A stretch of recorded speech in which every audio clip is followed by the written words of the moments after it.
முதல்ல ஒரு எதிர்க்கட்சி தலைவரா அவர் அப்படி பேசியிருக்க கூடாது.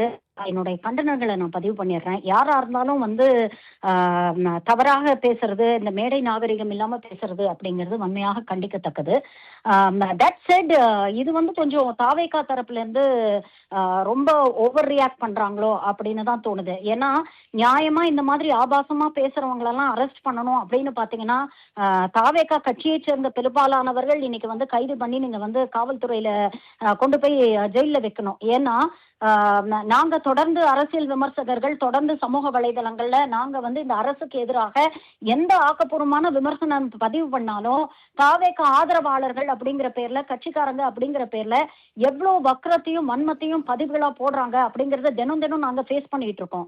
இந்த சோசியல் மீடியா ஹராஸ்மெண்டல் வந்து என்னைக்குமே வந்து தாவேகா தரப்புல இருந்து அவங்க முதலமைச்சரோ இல்ல அமைச்சர்களோ வந்து கண்டிச்சதா தெரியல. இன்னைக்கு வந்து ஆதவர்ஜுனா உதயநிதியை கண்டித்து பேசுறாரே தவிர இது போன்ற சராசரி தினம் தினம் வந்து இவங்க கட்சிக்காரங்க இது போன்ற விஷயங்களை பதிவு பண்ணும்போது அதை ஏன் வந்து இவங்க கேள்வி கேட்க மாட்டேங்கிறாங்க, அதை ஏன் கண்ட்ரோல் பண்ண மாட்டேங்கிறாங்க அப்படிங்கிற ஒரு கேள்வி இருக்கு. இன்னைக்கு தாவேகா தரப்பினர் வந்து ரொம்ப உணர்ச்சி வந்து அவங்க போய் தஞ்சாவூர் மாவட்டத்துல கேஸ் ஃபைல் பண்றாங்க, மாநிலம் தழுவிய ஒரு போராட்டத்துல வந்து குதிக்கிறாங்க அப்படிங்கறதெல்லாம் பார்க்கும்போது உண்மையிலேயே சந்தோஷமா இருக்கு. பெண்களுக்காக வந்து நீங்க இவ்வளவு தூரம் பேசுறீங்க அப்படிங்கறத நாங்க அப்ரிஷியேட் பண்றோம். ஆனா இதே மாநிலத்துல முக்கியமான பிரச்சனைகள் எத்தனையோ பிரச்சனைகள் இருக்கு. இன்னைக்கு விவசாயிகளுடைய வாழ்வாதாரம் கேள்விக்குறியாக இருக்கு. காவிரி பிரச்சனைக்காக ஏன் கர்நாடக காங்கிரஸ் அரசை எதிர்த்து நீங்க போராட மாட்டேங்கிறீங்க? நீட்ல ஏற்பட்ட முறைகேடுகளுக்காக இந்தியா தழுவிய போராட்டம் நடந்தது. தாவேகா ஆதரவாளர்கள், தாவேகா தொண்டர்கள், தாவேகா கட்சியினர் ஏன் மாணவர்களுக்கு ஆதரவா, தமிழ்நாட்டு மாணவர்களுக்கு ஆதரவா ஒன்றிய பாஜக அரசை எதிர்த்து போராடல? மாநிலத்திலே ஏகப்பட்ட பிரச்சனைகள் இருக்கு. கரண்ட் கட்டு வந்து ஏகப்பட்ட இடத்துல நடந்துகிட்டு இருக்கு. கரண்ட் பில் அளவுக்கு அதிகமா வந்திருக்கு அப்படின்னு மக்கள் போராடுறாங்க. ஏன் அந்த மக்களுக்கு ஆதரவாக அரசு கேள்வி கேட்டு நீங்க களத்துல இறங்கி போராட மாட்டேங்கிறீங்க? ஆணவ கொலைகள் இந்த 2 மாசத்துல எத்தனையோ நடந்திருக்கு. கஸ்டோடியல் டெத்ஸ் எவ்வளவு நடந்திருக்கு.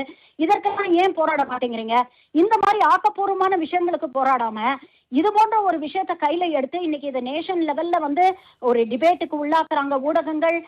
மாநில அளவுல தாவேக்கா இது ஒரு மிகப்பெரிய பேசும் பொருளா ஆக்குறாங்க அப்படின்னா இதற்கு ஒரே ஒரு நோக்கம் கவனத்தை திசை திருப்புறது தான். இவங்களுக்கு உண்மையிலேயே பெண்கள் மீது மரியாதை இருக்கணும், பெண்களுடைய மாண்பை காப்பாற்றணும் அப்படிங்கிற அக்கறை எல்லாம் கிடையாது.